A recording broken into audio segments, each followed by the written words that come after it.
نحمده ونصلي على رسوله الكريم اما بعد فاعوذ بالله من الشيطان الرجيم بسم الله الرحمن الرحيم رب اشرح لي صدري ويسر لي امري واحلل عقدة من لساني يفقهوا قولي. بخاری کی ایک حدیث ہے عن ابی مسعود عقبة بن عمرو الانصاری البدری رضی اللہ عنہ قال قال رسول اللہ صلی اللہ علیہ وسلم ان مما ادرک الناس من کلام النبوۃ الاولى اذا لم تستحی فاصنع ما شئت. ابو مسعود عقبہ بن عمرو انصاری بدری رضی اللہ عنہ سے روایت ہے کہ رسول اللہ صلی اللہ علیہ وسلم نے فرمایا، لوگوں نے پہلی نبوت کا جو کلام پایا ہے اس میں یہ بات بھی شامل ہے کہ جب تم میں شرم و حیا نہ رہے تو جو چاہو کرو. نبی صلی اللہ علیہ وسلم نے فرمایا، کلام نبوت میں سے آخری وہ چیز جس سے جاہلیت والے وابستہ رہے وہ یہ ہے کہ جب تم میں حیا نہ رہے تو جو چاہے کرو. تو اس سے ہی پتہ چلتا ہے کہ حیا ایک بنیادی اسلامی اخلاقی صفت ہے جو انسانوں کے اندر پائی جاتی ہے. ہمارا دین ہمیں حیا اختیار کرنے کا حکم دیتا ہے، اور یہاں پر خصوصاً جو فرمایا گیا کہ ان یقیناً، ان کا مطلب کیا؟ یقیناً، بے شک. اس کو حرف تاکید بولتے. ان مما ادرک الناس، یعنی یقینی طور پر جو چیز پچھلی شریعتوں میں بھی پائی گئی اور نبی صلی اللہ علیہ وسلم کی شریعت میں بھی جس کو ایمفیسائز کیا گیا اور جس کو ایمان کا ایک حصہ بتایا گیا، وہ کیا ہے؟ حیا، کہ وہ انسانوں کے اندر ضروری ہے. اور سابقہ نبوت سے مراد نبی صلی اللہ علیہ وسلم سے پہلے کی جو نبوتیں تھی، جو بھی انبیاء آئے ان کو جو تعلیمات دی گئی تھی. معنی اس کا کیا ہے کہ اذا لم تستحی، جب تم حیا نہ کرو، یعنی جب تمہارے اندر حیا نہ ہوگی تو تم جو چاہتے ہوگے کرتے ہوگے. یعنی جس کے اندر حیا نہیں ہوتی پھر وہ ایسے کام کرتا ہے جو اخلاق کے منافی ہوتے ہیں، جو اخلاق کے منافی ہوتے ہیں، جو مروت کے منافی ہوتے ہیں، جو مروت اور اخلاق میں خلل ڈالتے ہیں. اور کچھ ایسے کام بھی کرتا ہے انسان جو مروت اور اخلاق میں خلل نہیں ڈالتے، یعنی اچھے کام بھی کرتا اور برے بھی کرتا ہے. تو جب حیا نہیں ہوتی تو پھر انسان کے پاس اچھائی یا برائی کا کوئی معیار نہیں ہوتا، کوئی کرائٹیریا نہیں ہوتا. اس حدیث کا ایک معنی یہ بھی کیا گیا ہے کہ جب کوئی کام یا کلام ایسا ہو جس سے شرم نہ کی جاتی ہو تو پھر اس کام کو کر گزرو، یعنی جو حیا کے منافی نہیں اس کام کو کر لو اور پھر کسی کی پرواہ نہ کرو. یعنی اس میں کوئی ایسی جھجک نہیں ہونی چاہیے کہ انسان اس کام کو کرنے سے رک جائے. یعنی اس کام کے کرنے کا حکم دیا گیا ہے جو حیا کے منافی نہ ہو. جو حیا کے منافی ہو، منافی میں تو اپوزٹ ہو، تو اس کام سے رکنے کا حکم ہے. حیا کیا ہوتا ہے؟ حیا کیا چیز ہے؟ حیا ایک انسان کے اندر کی ایسی کیفیت ہے، ایک ایسا احساس ہے کہ جس میں انسان کسی چیز سے متاثر ہو جاتا ہے، انفلوئنس ہو جاتا ہے. یہ حالت انسان کو اس وقت پیش آتی ہے جب وہ کوئی ایسا کام کرتا ہے جو اچھا اور اس کو زینت دینے والا نہیں ہوتا. تو بندے کے اندر ایک طرح سے انکساری پیدا ہو جاتی ہے، اس کو شرم آنے لگتی ہے. یعنی اس کو یہ احساس ہوتا ہے کہ ہائے دوسرے دیکھ رہے ہیں، اور یعنی امبیرسمنٹ اس کو جیسے فیل ہونے لگتی. تو حیا دو طرح کا ہوتا ہے، ایک فطری حیا ہوتا ہے اور ایک کسبی حیا ہوتا ہے. فطری حیا اللہ سبحانہ وتعالیٰ نے ہر بچے کے اندر، ہر انسان کے اندر فطری طور پر رکھ دیا ہے. اسی لیے آپ دیکھتے ہیں کہ چھوٹے بچوں کے اندر بھی حیا پایا جاتا ہے. مثلاً ایک چھوٹا سا بچہ جب آپ اس کو دیکھنے لگتے ہیں اور وہ آپ کو پہچانتا نہیں تو عموماً اس کا ریئیکشن کیا ہوتا ہے؟ ایک طرف منہ کر لیتا ہے یا منہ پیچھے موڑ لیتا ہے. ماں کی گود میں اٹھایا ہوا ہوتا ہے. اگر آپ اسے کہتے ہیں ادھر آؤ تو وہ شرما جاتا ہے آپ سے اور وہ دوسری طرف منہ کر لیتا ہے. وہ آپ سے ضروری نہیں کہ ڈر رہا ہو، بلکہ کیا ہوتا ہے؟ حیا کر رہا ہوتا ہے. اس وقت وہ حیا کی کیفیت ہوتا ہے، شرما رہا ہوتا ہے. پھر دوسری قسم کا حیا جو ہے، کچھ لوگوں کے اندر حیا کسبی ہوتا ہے، یعنی انہوں نے وہ کمایا ہوتا ہے، کوشش سے حاصل کیا ہوتا ہے.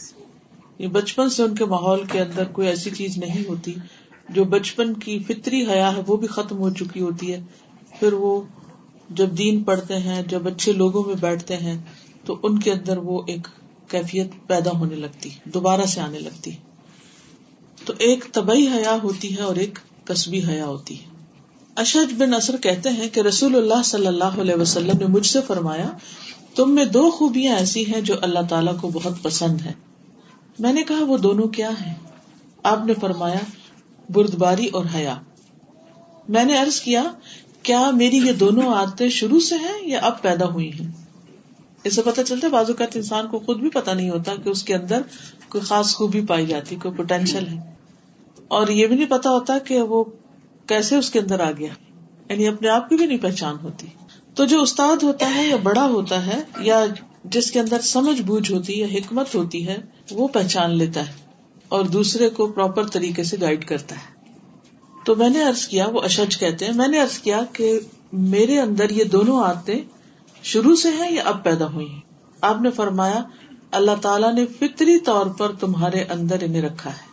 تو میں نے کہا کہ اللہ کا شکر ہے جس نے فطری طور پر مجھے ان خوبیوں سے نوازا ہے جو اللہ تعالیٰ کو پسند ہے، دونوں، یعنی ٹھہراؤ اور حیا. اب آپ دیکھیے کہ کچھ لوگ دوسروں کے مقابلے میں زیادہ جھجک رکھتے ہوتے ہیں، ان کے اندر زیادہ شرم ہوتی ہے. بچوں میں بھی آپ دیکھیں کچھ میں زیادہ ہوتی ہے، کچھ میں کم ہوتی ہے. تو یہ اللہ سبحانہ و تعالیٰ کی تقسیم ہے. عادات بھی، اخلاق بھی، یہ بھی اللہ کا ایک رزق ہوتا ہے.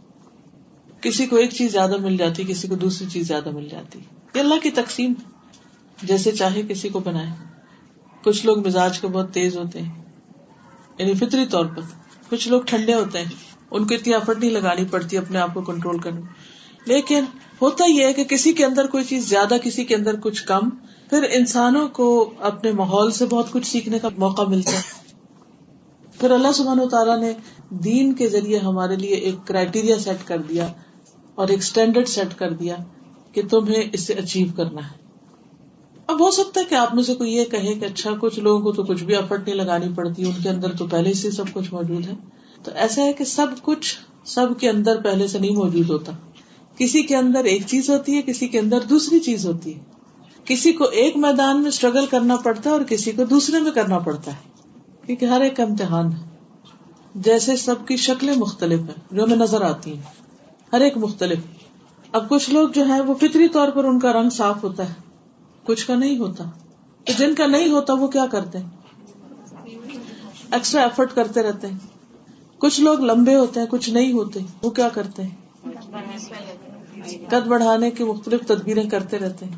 کچھ لوگ موٹے ہوتے ہیں، بھاری فزیک کے ہوتے ہیں، کچھ قدرتی طور پر پتلے ہوتے ہیں، پھر کیا کرتے ہیں؟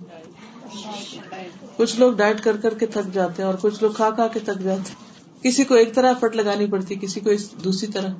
تو یہ قدرتی بات ہے. ہر ایک کے اندر کچھ کمی ہوتی ہے اور کچھ چیزیں اس کو زیادہ ملی ہوتی ہیں دوسرے کے مقابلے میں. ہمارا حال کیا ہوتا ہے؟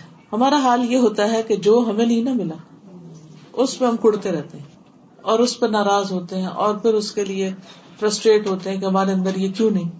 اور جو دوسروں کو ملا ہوتا ہے اس پہ جلتے رہتے ہیں، اس کو یہ کیسے مل گیا، اس کو یہ کیوں مل گیا. اور پھر ہم سوچتے ہیں کہ ہم سیلف پٹی کا شکار ہو جاتے ہیں کہ ہاں یہ تو کتنا لکی ہے، اس کو تو ایک دفعہ پڑھ کے ہی سب کچھ سمجھ آ جاتا ہے اور مجھے تو 10 دفعہ پڑھ کے بھی نہیں سبق یاد ہوتا. فلاں تو عمر میں بھی مجھ سے بڑا، پھر بھی اس کا حافظہ اچھا ہے اور میرا تو ابھی سے یہ حال ہو گیا ہے. تو یہ ایک اصول زندگی کا سمجھ لیں کہ اللہ سبحانہ تعالیٰ نے ہر ایک کو مختلف بنایا ہے، ظاہری طور پر بھی، باطنی طور پر بھی، عادات میں بھی، اخلاق میں بھی. اور پھر انسان کو میدان عمل میں چھوڑ دیا کہ ہر ایک ایفرٹ لگائے، ہر ایک کوشش کرے. تو انسان کے لیے اجر کس چیز میں ہے؟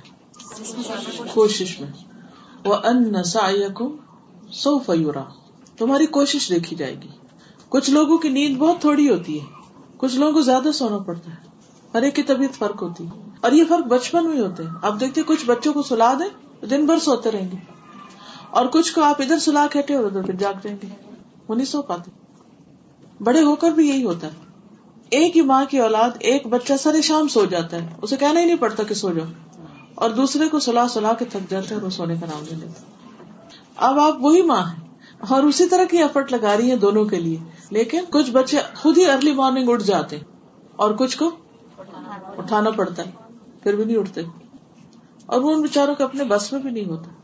نبی صلی اللہ علیہ وسلم کے زمانے میں کچھ قبیلوں کی نیند جو تھی وہ مشہور تھی. تو یہ ویرائٹی، یہ اختلاف رنگوں کا، زبانوں کا، عادتوں کا، مزاج کا، شکل و صورت کا، یہ ہر جگہ پایا جاتا ہے. مختلف علاقوں میں بھی پایا جاتا ہے اور اس کے علاوہ ایک گھر کے اندر پائے جانے والے افراد میں بھی پایا جاتا ہے. جو انسان اللہ کی اس تقسیم کو سمجھ جاتا ہے، اختلاف کے اس قاعدے کو سمجھ جاتا ہے کہ دو لوگ کوئی بھی برابر نہیں ہے اور ہر ایک کی کوشش مختلف ہے، وہ لوگ پھر اپنے پر زیادہ فوکس کرتے ہیں اور اپنی اصلاح کی کوشش کرتے ہیں، اپنی ویکنیسز کو درست کرنے کی کوشش کرتے رہتے ہیں، اور جو اپنی اسٹرینگثs ہیں یا جو ان کو اللہ نے دیا ہے اس کو بانٹنے کی فکر میں لگے رہتے ہیں، اس کو دینے کی کوشش کرتے رہتے ہیں. کسی کو ذہنی قوت زیادہ ملی، کسی کو جسمانی قوت زیادہ ملی، کسی کو جذباتی کنٹرول بہت ملا اور کوئی جذبات کے معاملے میں بہت ہی کچا ہے یا کمزور ہے. جب آپ اس طریقے پر انسانوں پہ نظر ڈالیں گے تو آپ پھر انصاف برت سکیں گے. انسانوں کی اچھائیاں، ان کی کمیاں دونوں آپ کے سامنے ہوگی. پھر آپ کا رویہ کیا ہوگا ان کے ساتھ؟ جو ان کی کمی ہوگی اس پر صبر کر لیں گے، اور جو ان کے پاس زیادہ ہے اس پر ان کو اپریشیٹ کریں گے کہ اللہ نے ان کو دیا ہے اور ان کو مبارک ہو اس چیز میں. مثلا کوئی بھی ریلیشن شپ ہو، ہسبینڈ وائف کا، اگر وہ آپس میں یہ سمجھ لیں دونوں کہ اچھا میرے میاں کے اندر یہ خوبی ہے، یہ خامی ہے، اللہ نے ان کو ایسے ہی بنایا، اور میاں بھی یہ کہے کہ میری بیوی کے اندر یہ خوبی، یہ خامی ہے، تو پھر اس صورت میں کیا ہوگا کہ ایکسپٹینس کا لیول بڑھ جائے گا. ورنہ تو انسان اسی پہ رو رو کے زندگی برباد کر لے گا کہ اس میں یہ خامی کیوں ہے، اس میں یہ کمی کیوں ہے. بہت سی خواتین اس بات کو مانتی کہ ہمارے شوہر جو ہے بہت اچھے ہیں، لیکن ان کی جو یہ ایک خامی ہے نا، اس نے زندگی حرام کی ہوئی. وہ چاہتے کیا ہے کہ ان کو کوئی مشکل نہ پیش، انہیں کچھ نہ کرنا پڑے، ہر چیز بنی بنائی ملے. اگر ہر چیز بنی بنائی ملے تو پھر انسان کا امتحان کیا ہے اور انسان کی کوشش کہاں ہوگی، کہاں کوشش لگائے گا. جیسے ہمیں ماں کے پیٹ سے علم نہیں ملتا، اگر ہمیں سمجھے مل جاتا تو ہم میں سے کوئی کوشش کرتا قرآن حفظ کرنے کی یا صورتیں یاد کرنے کی یا تجوید ٹھیک کرنے کی یا کچھ. سب کچھ آٹومیٹکلی پروگرامڈ ہوتا اور بس بٹن دبانے کی دیر تھی، اب چل پڑتی مشین سب کی. ایسا نہیں کیا گیا. کیوں؟ سوچیے اور بتائیے مجھے کیوں نہیں کیا گیا. پھر جنت اور دوزخ کا تو مطلب ہی کون ہے، پھر ہمارے بھیجنے کا مقصد ہی نہیں تھا. پھر کرنے کے لیے کیا کام رہ جاتا. جو چیز اسٹرگل سے ملتی ہے اس کا اپنا ہی ایک مزہ ہوتا ہے. بالکل. اور زندگی بے مقصد ہوتی، روبوٹ مشینوں کی طرح گھومتے پھرتے رہتے، کبھی ایک بٹن دبا دیتے کبھی دوسرے کو. لوگوں کے درجات بلند ہونے کا بھی یہی کرائیٹیریا بنتا ہے کہ کس نے کس معاملے میں کتنا زور لگایا ہے، کتنی کوشش کی. کیونکہ اللہ تعالیٰ کوشش دیکھیں گے. اگر سارے اچھے ہوں اور سارے بہت کائنڈ ہوں، بہت کیئرنگ ہوں، تو اس کی بھی یکسانیت ہو جائے گی. اور پھر جب وہ یکسانیت ہو جائے گی تو کسی کی کیئر کا پتہ ہی نہیں چلے گا آپ کو کہ کون کتنا اچھا ہے. کسی کی اچھائی پہچاننے کا بھی موقع نہیں رہے گا. یہ وہی ہے لیس للانسان الا ما سعى وان سعيكم سوف يرى. ایک اسٹوڈینٹ خاتون اپنے ایکسپیرینس بتا رہی تھی کہ انہوں نے ڈیسیژن لیا کہ اپنے ہسبینڈ سے ڈیورس لیں گے. بچوں سے بات کی تو بچوں نے کہا کہ ہاں ٹھیک ہے سب کچھ ہے. تو خیر کچھ دن کے بعد انہوں نے پھر کہا کہ میں ڈیورس نہیں لوں گی نا. تو بچے تھوڑے حیران ہوئے، بچوں کو زیادہ وہ شوق تھا. تو انہوں نے کہا کہ آپ نے کیوں فیصلہ چینج کیا. تو کہتی ہیں کہ میں نے ان 9 باتوں کے بارے میں سوچا جو تمہارے باپ میں اچھی تھی اور اس ایک بات کو چھوڑ دیا جو اس میں بری تھی. تو بات وہی ہے کہ اگر دونوں چیزیں ہم دیکھیں، اچھائیاں بھی ہیں اور خامیاں بھی ہیں، تو آپ دیکھیں استاذ صرف ایک انہوں نے سوچ بدلی تو ان کا گھر بچ گیا نا. بالکل. ہر ریلیشن میں یہی ہوتا ہے. کوئی بھی جو ریلیشن شپ ہوتا ہے نا ان کے اندر یہی چیز چلتی ہے، چاہے وہ ہسبینڈ وائف ہوں یا بہن بھائی ہوں یا کوئی اور اسی طرح کے رشتے ہوں. تو عام طور پر ہمارے اندر کیا ہوتا ہے کہ ہم کسی ایک چیز کو اپنے لیے ناقابل برداشت سمجھ لیتے ہیں، اور اس میں آپ دیکھیے کہ عموماً ہم باقی چیزیں بھول کر صرف اس ایک چیز کو لے کے بیٹھ جاتے ہیں اور اس کو اپنے سر پہ سوار کر لیتے ہیں. اور جب کوئی چیز سر پہ سوار ہو جاتی ہے تو پھر سوچنے سمجھنے کی صلاحیت مفقود ہو جاتی ہے، پھر سر بوجھل ہو جاتا ہے، پھر کچھ کرنے کے قابل نہیں رہتے. وہ سر اللہ نے جس کام کے لیے بنایا تھا، وہ عقل جو اتنی بڑی دی تھی کسی کام کے لیے، وہ چینلائز ہی نہیں ہوتی، وہ اس طرف جاتی نہیں، وہ پلٹ پلٹ کے اتنی ہی بڑی بڑی غلط باتیں سوچتی ہے جو منفی رویہ ہوتا ہے، ڈسٹرکٹیو رویہ.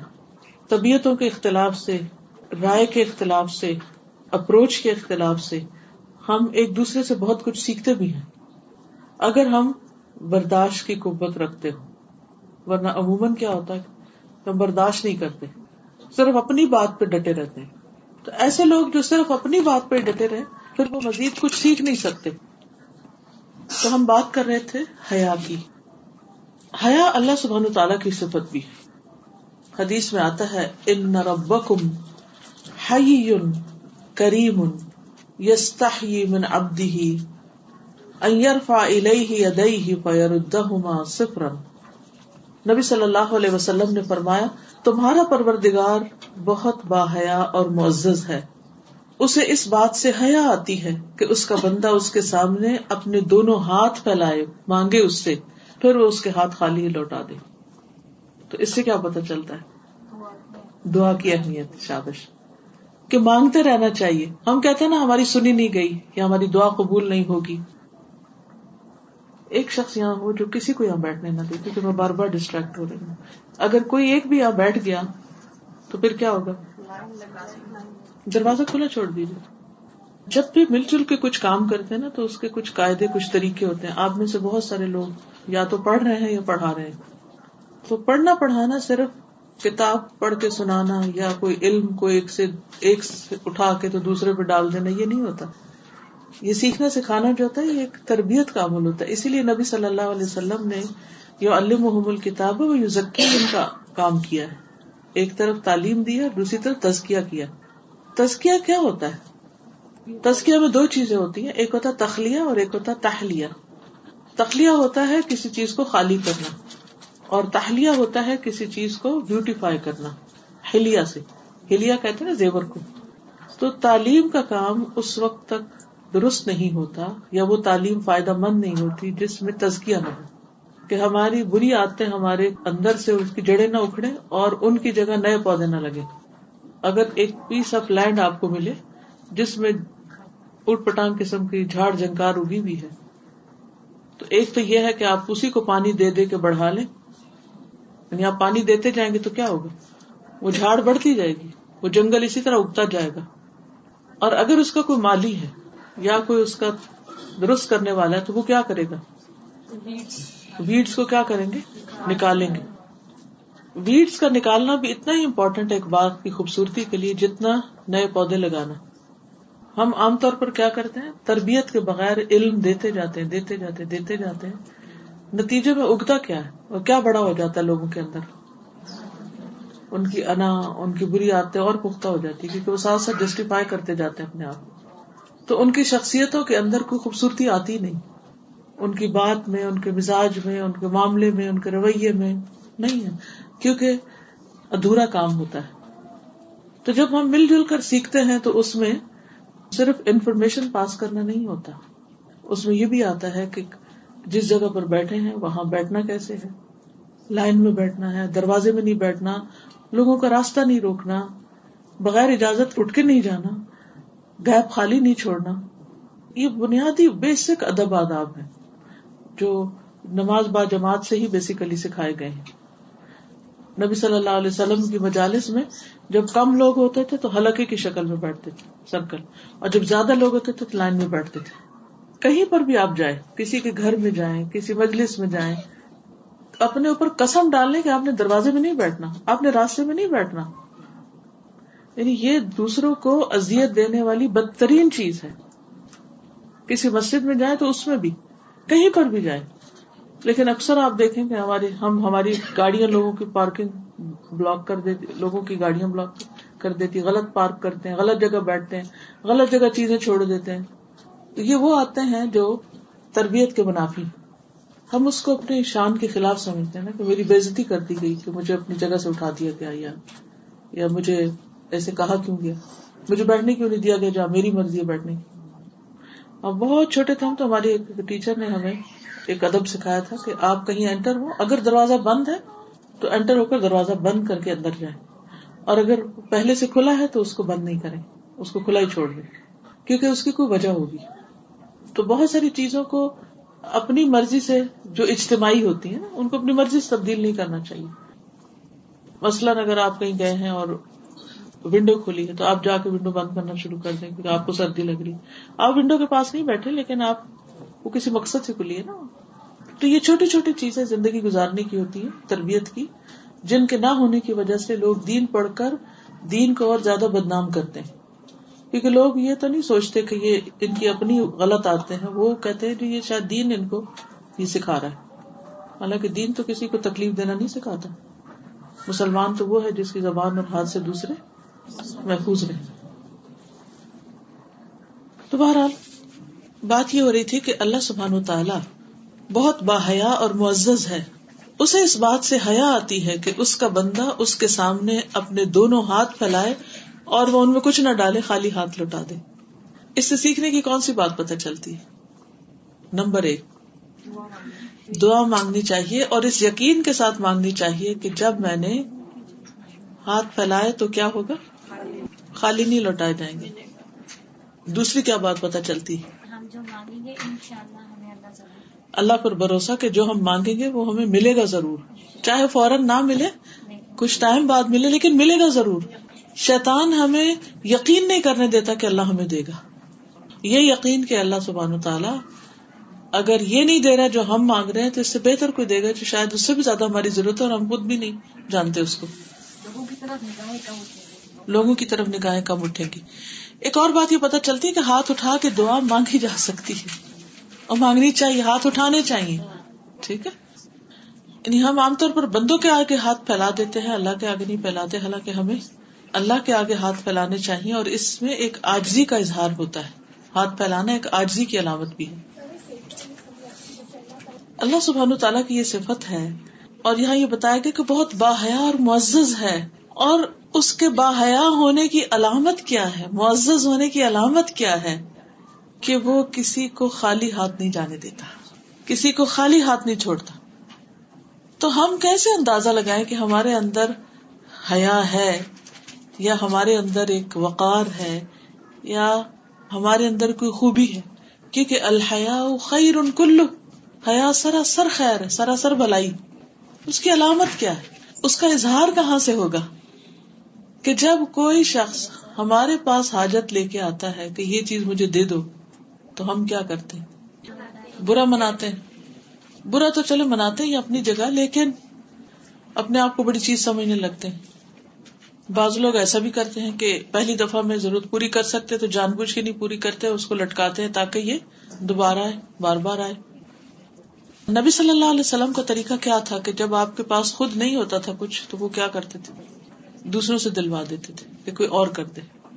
کیونکہ اللہ سبحانہ تعالیٰ تو بادشاہ ہے نا, اس کے پاس تو سب کچھ ہے. لہو ما فی السماوات و ما فی الارض, اس کو دینے کے لیے تو کسی سے پوچھنا نہیں, کسی سے مانگنا نہیں, کوئی کمی نہیں. لیکن ہماری مشکل کیا ہے کہ بعض اوقات دوسرے ہم سے وہ مانگتے ہیں جو ہمارے پاس ہوتا نہیں.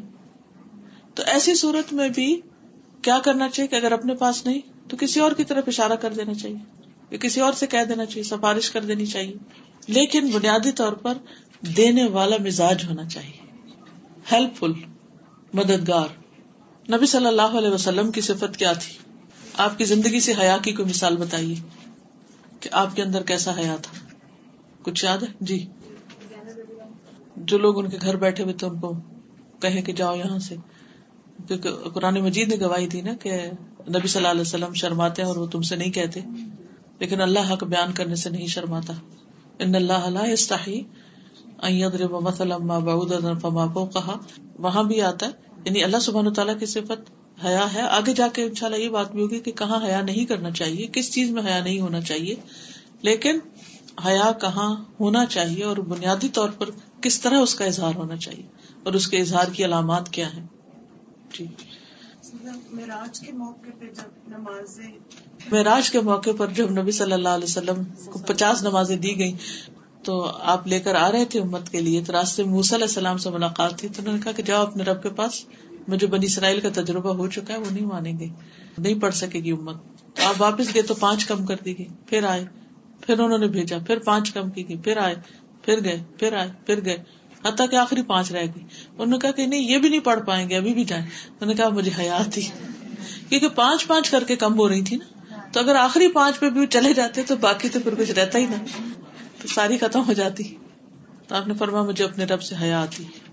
اس سے یہ پتا چلتا کہ جو با حیا انسان ہوتا ہے وہ عقل مند بھی ہوتا ہے، اور وہ جب دوسرے سے مانگتا ہے کچھ یا کوئی مطالبہ کرتا ہے تو وہ ایک اندازہ رکھتا ہے کہ کہاں تک جانا ہے، ٹو واٹ ایکسٹینٹ دوسرے سے مانگنا ہے یا دوسرے سے کچھ کہنا ہے. اب نبی صلی اللہ علیہ وسلم نے ایک بار عرض کی، دوسری بار، تیسری بار، چوتھی بار، لیکن آخر میں کہا کہ نہیں بس اتنا کافی ہے اب. تو یہ ایک ایسی صفت ہے حیا کی کہ جو انسان کو خوبصورتی دیتی ہے نا. جس شروع میں نے حیا کی تعریف کیا کی، میں نے ایسی صفت جو انسان کو زینت بخشتی ہے، خوبصورتی بخشتی، ایک روک لگا دیتی ہے کہ بس یہ ہے لمٹ تمہاری، اس سے آگے نہیں جانا. نبی صلی اللہ علیہ وسلم کی امت میں سے سب سے زیادہ باحیا کون تھا؟ حضرت عثمان رضی اللہ تعالیٰ عنہ.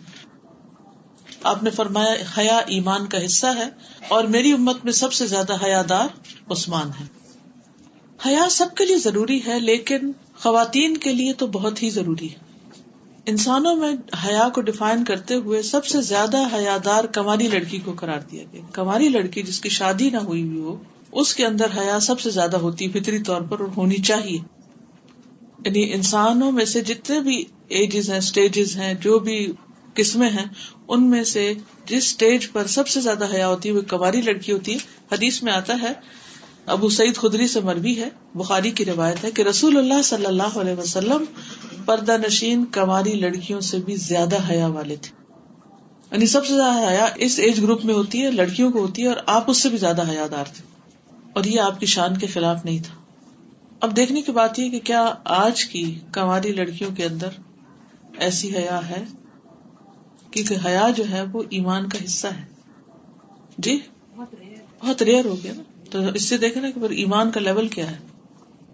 رسول اللہ صلی اللہ علیہ وسلم نے فرمایا حیا اور ایمان کو ایک دوسرے کے ساتھ یکجا کیا گیا ہے، لہٰذا جب ان دونوں میں سے ایک اٹھا لی جاتی ہے تو دوسری بھی اٹھا لی جاتی ہے، ایک کے ساتھ دوسری بھی چلی جاتی ہے.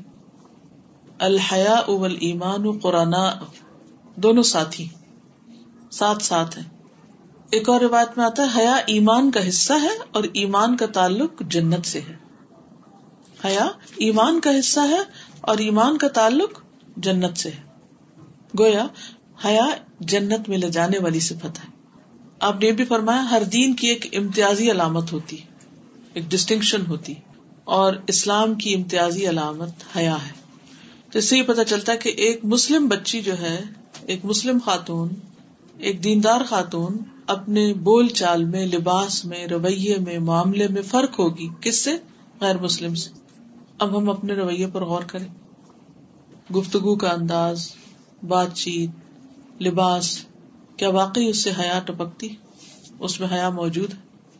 کیونکہ حیا سراسر خیر ہے. الحیاء خیر کلہ، سنن ابی داؤد کی روایت ہے. اور حیا خیر ہی لاتی، حیا زینت بخشتی. رسول اللہ صلی اللہ علیہ وسلم نے فرمایا جس چیز میں بھی حیا پائی جاتی ہے وہ اسے زینت بخشتی، اسے خوبصورت بنا دیتی، اسے بیوٹیفائی کرتی. ایک اور روایت میں آتا ہے، آپ نے فرمایا بلا شبہ حیا پاک دامنی اور عاجز ہونا، یعنی زبان کا عاجز ہونا اچھی سمجھ اور ایمان میں سے ہے. ان الحیاء والعفاف والعی عی اللسان لا عی القلب والفقہ من الایمان. بلا شبہ یہ چیزیں آخرت کے نفع کو زیادہ کرتی ہیں اور دنیا میں کمی کرتی ہیں. ان سے دنیا میں جو کمی ہوتی ہے اس سے آخرت میں زیادہ نفع ہوتا ہے. اور بلا شبہ بخل، بدکاری اور بدگوئی نفاق میں سے ہے. اور بلا شبہ یہ چیزیں آخرت کا نقصان کرتی ہیں اور دنیا میں زیادتی کرتی ہیں. اور ان سے ہونے والا آخرت کا نقصان اس سے زیادہ ہے جو دنیا میں یہ زیادتی کرتی ہے. تو کون سی چیزیں بعض اوقات آپ کو دنیاوی طور پر نقصان میں مبتلا کر دیتی ہیں؟ حیا، پاک دامنی اور عاجز ہونا، یعنی زبان کا عاجز ہونا، اپنی بات کو روک لینا، اور اچھی سمجھ، دین کی سمجھ، یہ ایمان کا حصہ ہے. لیکن جب انسان کے اندر یہ عادات ہوتی ہیں تو بعض اوقات اسے ان عادتوں کی وجہ سے دنیا کا نقصان ہو جاتا ہے. اس کے برعکس بخل، بدکاری، بدگوئی، بدتمیزی، بد اخلاقی منافقت میں سے. اور یہ چیزیں آخرت کے لیے نقصان دہ اور دنیا میں بعض اوقات فائدہ دیتی ہیں، لیکن دنیا کا جو فائدہ ہے وہ بہت تھوڑا ہے آخرت کے فائدے کے مقابلے میں.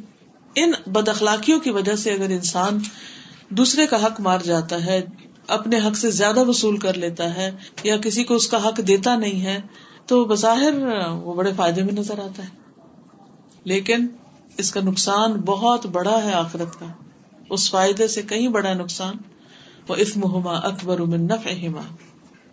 اب آپ مجھے بتائیے کہ حیا یا جھجک کی وجہ سے بعض اوقات انسان کو دنیا کا کوئی نقصان کیسے ہوتا ہے؟ جی ہاں، sometimes for example people accuse you or they keep accusing you but you don't know how to defend yourself because you fear Allah کہ میں نے کوئی ایسی بات نہ کر دوں کہ جس سے میں ظالم میں شمار ہو جاؤں. تو آپ پھر کیا کرتے ہیں؟ چپ رہتے ہیں، صبر کرتے ہیں. جی آپ کچھ کہیں؟ اب سے زمانہ آ گیا ہے کہ جس میں ہر کوئی دوسرے سے کھینچنے میں اور چھیننے میں لگا ہوا ہے، تو حیادار انسان ایک لمٹ پہ آ کے یہ سوچتا ہے کہ اب اگر کسی کو منع کیا تو کیا میں ہی گناہ گار ہوں، یا میں دوسرے کو کیسے راستہ دکھاؤں. لمٹ کے اندر ہی رہ کر، نہیں اپنے کے اوپر، ہمیں تو اپنے اوپر کام کرنا نا، ہم دوسروں کے لیے تو ذمہ دار نہیں ہے، ہر کوئی اپنا ذمہ دار ہے. تو اس میں تو نقصان تو حیادار کو ہو رہا ہوتا ہے نا. تو کوئی بات نہیں، یہی تو بتایا گیا حدیث کے آخر میں کیا آیا؟ وَمَا يَنْقُصْنَ مِنَ الْآخِرَةِ أَكْثَرُ مِمَّا يَزِدْنَ مِنَ الدُّنْيَا، کہ ان سے ہونے والا آخرت کا نقصان اس سے زیادہ جو دنیا میں یہ زیادتی کرتی ہیں، یعنی دنیا میں جو لوگ بینیفٹ لے جاتے ہیں. اور اس کے برعکس جو چیزیں دنیا میں فائدہ دے رہی ہیں اس بدتمیزی اور بد اخلاقی کی وجہ سے، اس کے عوض یا ایکول آخرت کا جو نقصان ہو رہا ہے وہ بہت بڑا ہے. تو ہمیں صرف دنیا کو سامنے رکھ کے تو جینا ہی نہیں، ہمیں تو آخرت کو سامنے رکھ کے جینا ہے. تو کہیں اگر نقصان بھی ہو جائے تو کوئی بات نہیں، اس کے بدلے میں اللہ سبحانہ وتعالیٰ آخرت میں بہت کچھ دینے والا ہے جو ہمیشہ ہمیشہ کے لیے. جی آپ کچھ. السلام علیکم. آئی ریمبر کیس جب ایک فیملی میں جیولری ڈسٹریبیوٹ ہو رہی تھی اینڈ وہ ایک لڑکی کو بہت اچھا سیٹ ملنا تھا but because of accusations and problems تو اس نے اپنا حق دوسرے کو دے دیا. ایٹ دیٹ مومنٹ ایسا لگا کہ شی از گیونگ اوے، لیکن اللہ تعالیٰ نے لیٹر آن ان کے فیملی میں اور جگہ سے اس کو بہت اچھی جیولری مل گئی. جیسے اسمال ایگزامپل، لیکن اپنا حق ایٹ دیٹ مومنٹ چھوڑنا was very beneficial. It's very true. کبھی ایسا ہوتا ہے نا کہ آپ کو جان بوجھ کے حق نہیں دیا جاتا اور آپ دیکھ رہے ہوتے ہیں، لیکن آپ بدتمیز ہو کے چھین بھی نہیں سکتے، مانگ بھی نہیں سکتے، کیونکہ اس کے لیے پھر آپ کو حیا ختم کرنی پڑے گی. جبھی آپ جا کے کسی کو کہہ سکتے ہیں کہ لاؤ میرا حق کیوں نہیں دے رہے، کچھ بدتمیزی پہ اتر کے، یعنی آرام سے دلیل سے پیار سے دوسرا نہیں مان رہا، تو پھر آپ کو دوسرا حربہ کرنا پڑتا ہے کہ آپ دوسرے کو آنکھیں دکھائیں. اور ہو سکتا ہے کہ جس کو آپ آنکھیں دکھائیں وہ آپ کا کوئی بڑا ہو عمر میں، مثلا ساس ہو، کوئی بڑی نند ہو، سسر ہو، کوئی اور ہو. اب آپ دیکھیے کہ آپ کو پتا ہے کہ آپ کے اندر اتنا ٹیلنٹ ہے کہ آپ جا کے دوسرے کو ذلیل کر کے اس سے نکلوا سکتے اپنی چیز، لیکن کیا چیز روک رہی ہے آپ کو کہ آپ نے ایسی حیا روک رہی ہے؟ تو آپ وڈرا کر لیتے ہیں، کوئی بات نہیں. کس چیز سے آپ وڈرا کر جائیں گے کہ اگر میری قسمت میں یہ چیز ہے تو اللہ تعالیٰ مجھے کہیں اور سے دلوائے. اور میں نے خود اپنی زندگی میں دیکھا ہے کہ ایسے ایسے لوگوں کو اللہ نے نوازا کہ سوچ بھی نہیں سکتے، کہ جن کو صرف ضد کی بنا پر محروم کیا گیا یا ان کا امتحان لینے کے لیے کہ یہ کس طرح معاملہ کرتے ہیں. مجھے فیل ہوتا ہے کہ جب ہمارے اندر حیا آتی ہے نا تو ہماری فرینڈس اور جو کمپنی ہے نا خود بخود چھانٹی ہو جاتی ہے.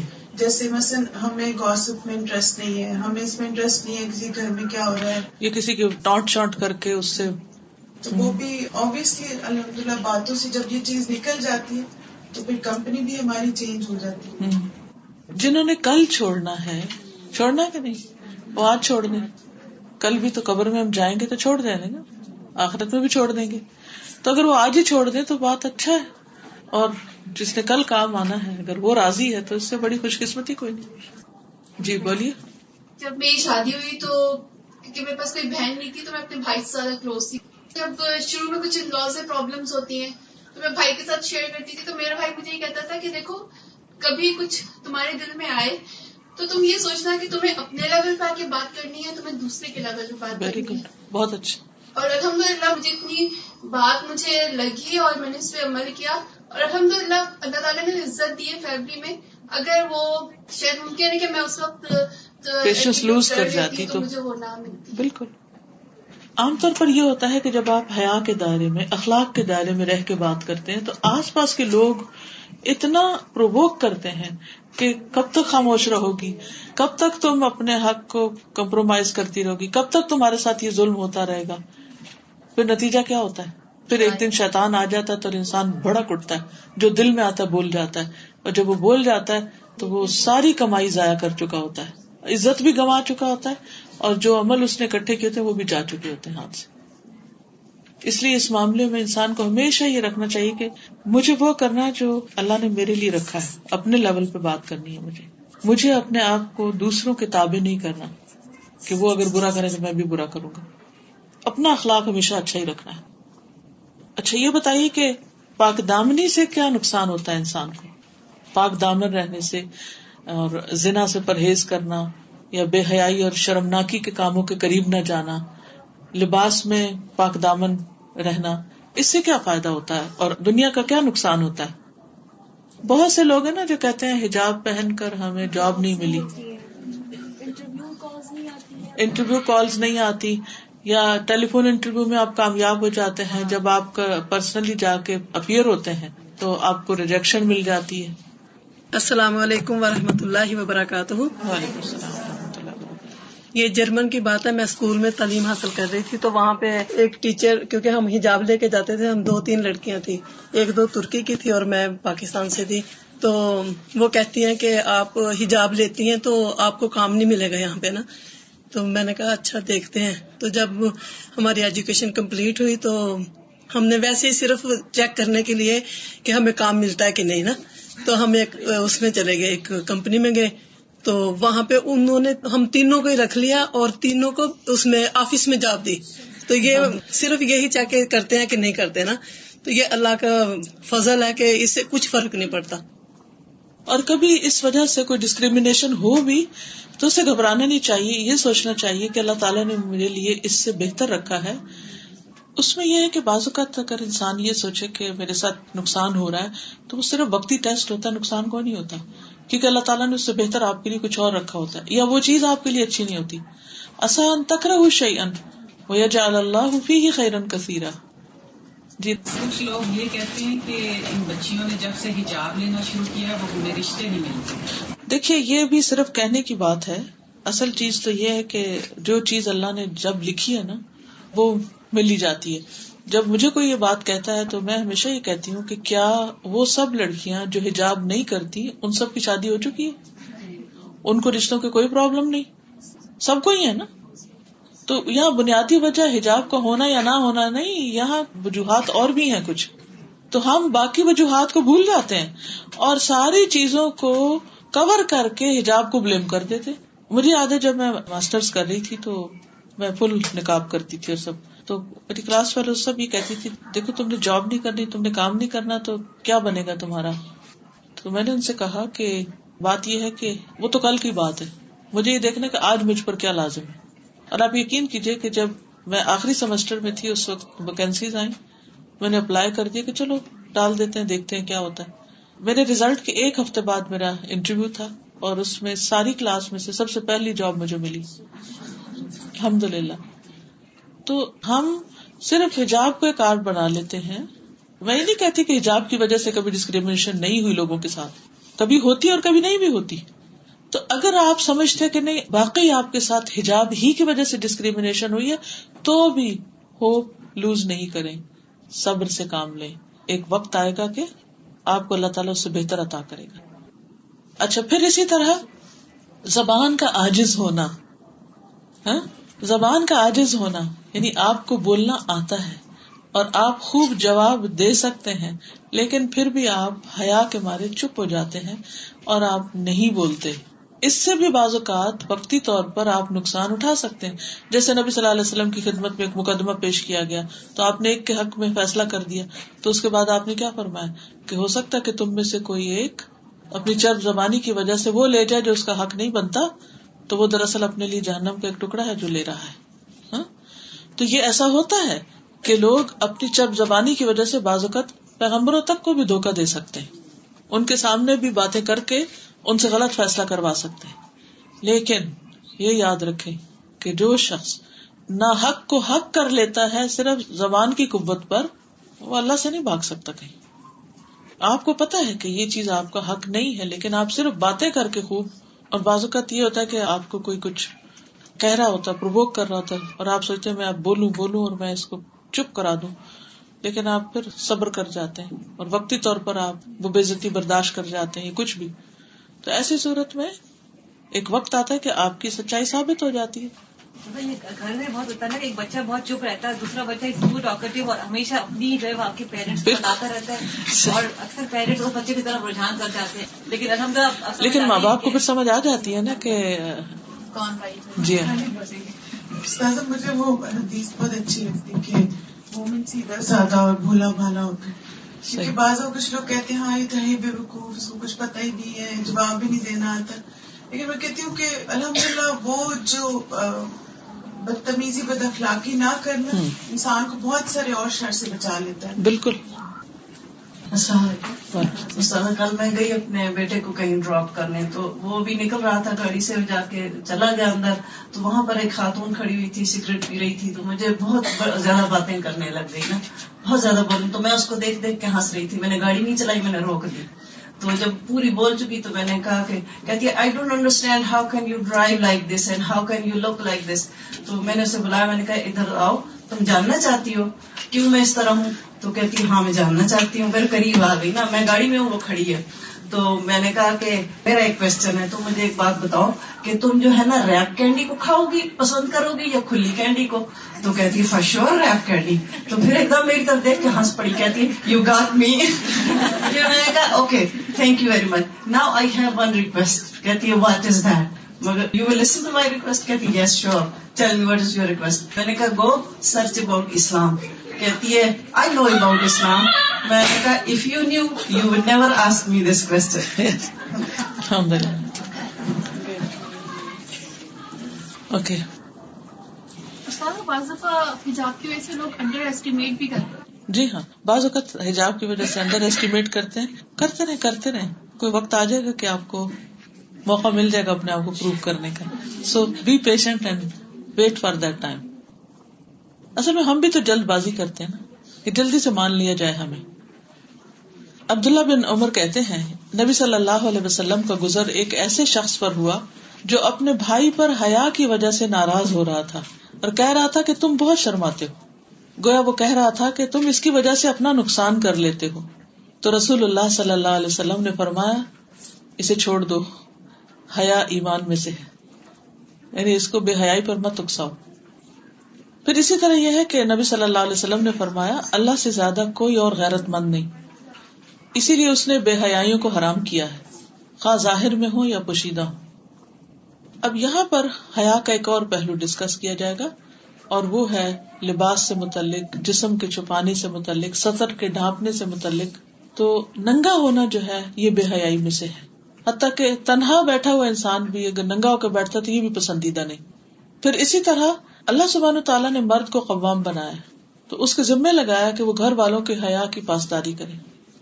رسول اللہ صلی اللہ علیہ وسلم نے فرمایا 3 آدمی جنت میں داخل نہ ہوں گے اور قیامت کے دن اللہ تعالیٰ ان پر نظر نہ فرمائے گا، ان کو دیکھے گا نہیں. نمبر 1 والدین کا نافرمان. نمبر 2 مردوں کی مشابہت اختیار کرنے والی عورت، یعنی ہے عورت لیکن مردوں جیسا لباس پہنتی، مردوں جیسا ہیئر کٹ رکھا ہو، مردوں جیسا گفتگو کا انداز ہے، سٹائل ہے، وہی سب کچھ. اور دیوس کون مرد ہے؟ جو اپنے گھر والوں میں بے حیائی دیکھے اور ان کو نہ روکے. وہ دیکھے کہ ان کا لباس ٹھیک نہیں، ننگی ہو رہی ہے عورت، اس کی بیوی ننگی ہو رہی ہے لباس پہن کے، اور پھر وہ اس کو منع بھی نہیں کرتا صرف اس لیے کہ کہیں بیوی ناراض نہ ہو جائے. تو وہ بیوی کی خوشی کی خاطر اپنی آخرت برباد کر رہا ہے. اب یہ ہے کہ حیا کیسے کیا جاتا ہے. مثلا کوئی مثال سے بتائے گا مجھے؟ یعنی لباس کے حیا کے علاوہ اللہ سبحانہ وتعالیٰ سے بھی حیا کرنا چاہیے. یعنی لباس اور سطر اور ان چیزوں میں حیا کی بات ہو رہی تھی نا کہ اللہ سبحانہ وتعالیٰ اس مرد کو بھی پوچھے گا، عورت کو بھی، جو مردوں کی مشابہت اختیار کرے. تو یہ کوئی it's not something minor, it's a major sin. یعنی اب عریاں ہونا، بے حیا ہونا، بے لباس ہونا. اب تنہائی میں بھی ننگا ہونے کو پسند نہیں کیا گیا. کیوں؟ کیونکہ اللہ سے بھی حیا کرنا چاہیے. ہم ہر وقت اللہ کی نگاہوں میں، بندوں سے تو پھر بھی چھپ جاتے لیکن اللہ سبحانہ تعالیٰ کے سامنے حیا نہیں کرتے. تو اس کے لیے پھر کیسے کرنا چاہیے اللہ تعالیٰ سے حیا؟ ٹھیک ہے انسان تنہائی میں ایسی کوئی حرکت نہ کرے جو اللہ تعالیٰ کو پسند نہیں یا جو حیا کے منافی ہے. اس کے علاوہ کیا ہو سکتا ہے زینب؟ وہ تو خیر پانی کا بھی بہت ضیاع ہے لیکن وہ بھی بس بوقت ضرورت جلدی جلدی انسان کو فوراً واپس اپنے لباس میں آنا چاہیے. یس بعض اوقات ایسا ہوتا ہے کہ جب بچے ہوتے ہیں تو ہم جیسے کوئی ٹی وی پر کچھ چل رہا ہے تو کوئی برا سین آتا ہے تو ہم اس کو بند کر دیتے چینج کر دیتے, لیکن اکیلے ہوتے اسے دیکھنا شروع کر دیتے. تو یہ بھی غلط ہے. جو چیز دیکھنی غلط ہے وہ بچوں کے سامنے بھی دیکھنی غلط ہے اور اکیلے دیکھنی بھی غلط ہے. اور جی یعنی حیا ایسی چیز نہیں جو اوپر سے لبادہ اڑی جاتی. حیا وہ ہے جو اندر سے اٹھتا ہے اور جو اندر سے ہوگا پھر وہ جی. اور اللہ سبحانہ وتعالیٰ اس بات کا حقدار ہے کہ سب سے زیادہ اس سے حیا کی جائے.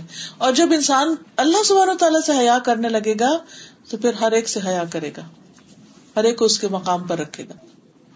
بحث بن حکیم اپنے والد سے اور وہ اپنے دادا معاویہ بن حیدہ سے روایت کرتے ہیں کہ میں نے کہا اے اللہ کے رسول صلی اللہ علیہ وسلم آپ ہمیں ستر کے بارے میں کیا بتاتے ہیں, کیا اختیار کریں اور کیا چھوڑیں, یعنی کس سے چھپائیں اور کس سے نہ چھپائیں. آپ نے فرمایا اپنی شرمگاہ اور ستر کی حفاظت کرو, وہ صرف بیوی یا لونڈی سے اجازت ہے. میں نے کہا اللہ کے رسول صلی اللہ علیہ وسلم جب لوگ آپس میں ملے جلے بیٹھے ہوں تو آپ نے فرمایا جہاں تک ہو سکے کوئی تمہارا ستر ہرگز نہ دکھے. میں نے کہا اللہ کے رسول صلی اللہ علیہ وسلم جب ہم میں سے کوئی اکیلا ہو تو آپ نے فرمایا لوگوں کی بنسبت اللہ تعالیٰ اس کا زیادہ حقدار ہے کہ اس سے حیا کی جائے. پھر اسی طرح اللہ تعالیٰ سے حیا کرنے میں ایک اور چیز بھی آتی ہے کہ انسان صرف ظاہری نہیں بلکہ خیالات اور دل کی باتوں میں بھی حیا رکھے. رسول اللہ صلی اللہ علیہ وسلم نے فرمایا اللہ تعالیٰ سے اتنی حیا کرو جتنا کہ اس کا حق ہے, یعنی جتنا حیا کا اللہ تعالیٰ کا حق ہے کہ اس سے حیا کی جائے. ہم نے عرض کیا یا رسول اللہ صلی اللہ علیہ وسلم اللہ کا شکر ہے کہ ہم اس سے حیا کرتے ہیں.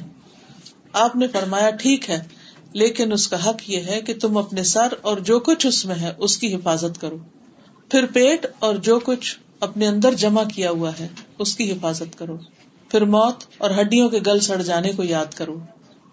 اور جو آخرت کی کامیابی چاہے گا وہ دنیا کی زائد زینت کو ترک کر دے گا, اور جس نے ایسا کیا اس نے اللہ سے حیا کرنے کا حق ادا کر دیا. سر اور جو کچھ اس میں اس کی حفاظت, یہ کیسے ممکن ہے؟ خیالات کی حفاظت. جی ہاں, یعنی گندی باتیں سوچنی بھی نہیں چاہیے. جو بات ہم زبان سے کہہ نہیں سکتے وہ دل میں بھی نہیں رکھنی چاہیے, اس کو بھلانا چاہیے, اس کو نکال دینا چاہیے.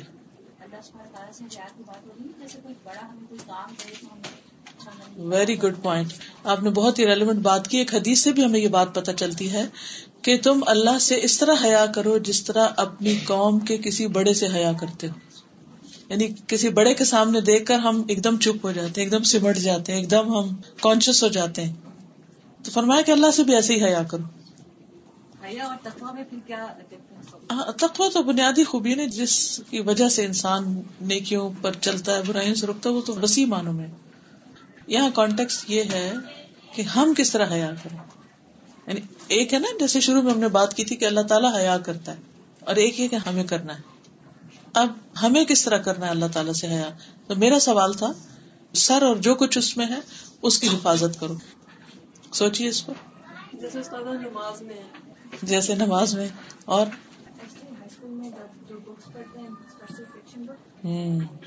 بعض اوقات ایسی بکس پڑھی جاتی ہیں یا ایسے پروگرام واچ کیے جاتے ہیں جو بہت ویوڈ ہوتے ہیں جس میں انسان کے اندر کھٹک جاتا ہے کہ دس از ناٹ رائٹ. اصل میں حیا وہ صفت ہے نا جس سے انسان کے اندر ایک معیار اس کو مل جاتا ہے کہ ٹھیک کیا اور کیا نہیں ہے. اللہ نے رکھا ہی اس لیے انسان کے اندر کہ خود جج کر سکے. سیرہ کے لیسن میں نبی صلی اللہ علیہ وسلم کی ایک کوالٹی آپ نے بہت ایمفیسائز کی تھی نا کہ پازیٹیو سوچ. آپ نے کہا تھا کہ تھاٹ بیکمز ایکشن. تو سوچ اچھی ہوگی تبھی عمل بھی اچھا ہوگا, اور اگر سوچ گندی ہے تو ظاہر پھر عمل بھی ویسا ہی ہوگا. کل ہی مجھے کسی بچوں کی کتاب کا ایک صفحہ بھیجا, اس میں ایک کارٹون بھی بنے ہوئے تھے اور اوپر ایک پیراگراف لکھا ہوا تھا. اتفاق سے میں نے ڈیلیٹ کر دیا, میں نے آپ کو دکھاتی. تو اس میں انہوں نے ڈرا کر کے بتایا ہوا تھا کہ when a person thinks negatively تو ہاؤ ہز فیس بیکمس. جب تھوڑے سے سوچتا ہے تو ایسا ہوتا ہے، پھر جب وہ زیادہ بار بار سوچتا ہے تو ایسا ہو جاتا ہے، پھر تیسرا پھر چوتھا، اور آخری تو بالکل شیطانی شکل بنی ہوئی تھی. یہ پورا کا پورا شیطان ہو جاتا ہے جب منفی سوچتا جاتا ہے. اس کے چہرے پہ بھی آ جاتی ہے، اس کی آنکھیں، اس کے کان، اس کے ایکشن، اس کی آواز، اس کی ہر چیز میں وہ چیز نظر آنے لگتی ہے. جب کانسٹینٹلی انسان ان باتوں کو دماغ میں، یعنی کہ دماغ میں بار بار لاتا، بار بار کسی بھی قسم کی منفی باتیں، بے حیائی کی باتیں یا دوسروں کے بارے میں برا سوچنا، کرتے کرتے انسان کے چہرے سے ظاہر ہونے لگتا ہے. پھر پیٹ اور جو کچھ اس میں، اس کی حفاظت، حلال حرام. اب ہمیں پتا ہے یہ چیز حلال ہے یا نہیں ہے، تو ہم بعض اوقات کیا سوچتے ہیں، کیا کرتے ہیں، اچھا کوئی نہیں، بسم اللہ پڑھو اور کھا لو. پھر کھٹک تو رہتی ہے پھر بھی، چاہے بسم اللہ پڑھ لیں. اسی طرح سطر پوشی کا دھیان رکھنا. رسول اللہ صلی اللہ علیہ وسلم نے ایک آدمی کو دیکھا کہ وہ ایک کھلی جگہ میں کپڑا باندھے بغیر نہا رہا ہے، اوپن. تو آپ ممبر پر چڑھے، اللہ تعالیٰ کی حمد و ثنا بیان کی، پھر فرمایا اللہ تعالیٰ انتہائی حیا والا اور پردہ پوش ہے، حیا اور پردہ پوشی کو پسند کرتا ہے. سو تم میں سے جب کوئی غسل کرنے لگے تو پردہ کر لے. یعنی ایسے اوپن ایئر میں نہیں نہائے ننگا ہو کر. گاؤں وغیرہ میں ہوتا ہے نا، واش روم نہیں ہوتے، اوپر سے کھلے ہوتے ہیں، تو اوپر سے دوسرے گھروں سے جھانک بھی پڑ رہی تھی. تو اگر ایسی کوئی جگہ ہو تو انسان کو بالکل پھر ننگے ہو کے نہیں نہانا چاہیے. یا تو اپنے اوپر کچھ ہو، یا پھر جہاں نہا رہا ہے اس میں اوپر کچھ کپڑا ڈال دیا جائے، کوئی چادر وغیرہ ڈال دی جائے. عبداللہ بن حارث سے مروی کہ ایک مرتبہ وہ اپنے ساتھی کے ساتھ ایمن اور چند قریشی نوجوانوں کے پاس سے گزرے. یعنی حضرت ابو عبداللہ بن حارث اپنے ایک ساتھی کے ساتھ، جس کا نام ایمن تھا، کچھ قریشی نوجوانوں کے پاس سے گزرے جنہوں نے اپنے تہبند اتار کے لپیٹ کر ان کو کوڑا بنا لیا تھا. یعنی اتار کے چادریں تو وہ نہیں ہوتا رول کر کر کر کر کے تو وہ رسیاں بنا لیتے، تو اس وقت کھیل میں ایک دوسرے کو مار رہے تھے. اگر یاد ہو بچپن میں دوپٹہ اتار کے تو اس کی رسی بٹ کے تو وہ کیا کہتے ہیں، کوڑا جمان، جی ہنٹر کی طرح بنا کوڑا بنا لیتے. تو یہی کھیل وہ کھیل رہے تھے. اب لڑکیوں کی تو دوپٹہ ہوتا ہے تو وہ اتار لیتی ہے، تو انہوں نے کیا کیا، اپنے نیچے کے ازار اتار کے اس سے بنا کے کھیل رہے تھے اور ایک دوسرے کو مار رہے تھے اور خود برہنہ تھے.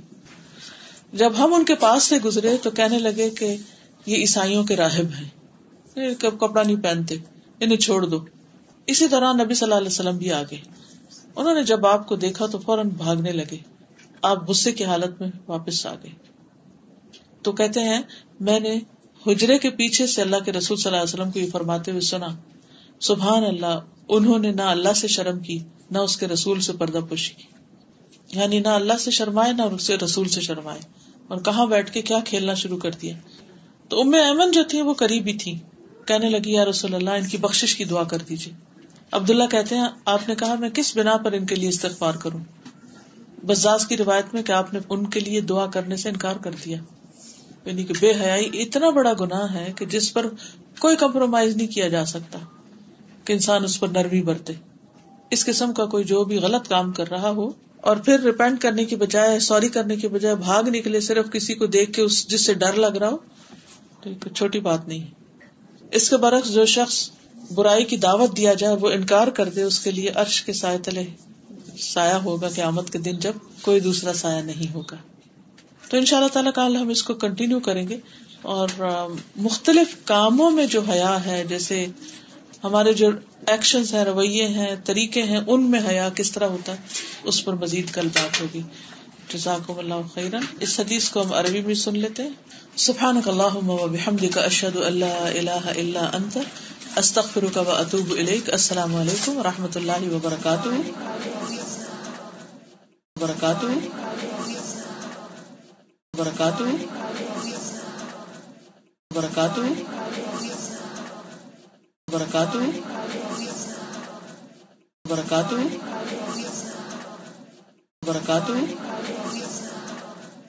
برکاتہ برکاتہ برکاتہ برکاتہ برکاتہ برکاتہ برکاتہ برکاتہ برکاتہ برکاتہ برکاتہ